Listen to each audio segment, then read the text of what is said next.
पुणे बेंगलोर राष्ट्रीय महामार्गावर कराड तालुक्यातील गोटेगावच्या हद्दीत रस्त्यांची दुरावस्था आता थेट जीवावर बेतू लागली आहे। अवघ्या 8 दिवसात 10 ते 12 दुचाकी अपघात घडल्याने परिसरात भीतीचे वातावरण आहे। अपूर्ण कामे, उखडलेले डांबर आणि रस्त्यावर तयार झालेल्या पायऱ्यांमुळे वाहन चालकांचा तोल जात आहे। बॅरिकेड्स किंवा इशाऱ्याचा पूर्ण अभाव असल्याने हा रस्ता मृत्यूचा सापळा ठरत आहे। दररोज अपघात होत असतात तरी सुद्धा प्रशासन मात्र अजूनही झोपेतच आहे। मोठा अपघात झाल्यावरच प्रशासनाला जाग येणार का, असा प्रश्न सर्वसामान्य नागरिकांना पडला आहे। एकीकडे शासन रस्ते सुरक्षेसाठी कोट्यावधी खर्च करतंय, पण इथे मात्र ठेकेदारांच्या हलगर्जीपणामुळे लोकांचे जीव धोक्यात आले आहेत।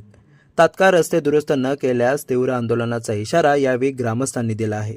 आता तरी प्रशासन जागे होणार का, याकडे सर्वांचे लक्ष लागले आहे। लोकहित न्यूजसाठी सरफराज मुल्ला, कराड।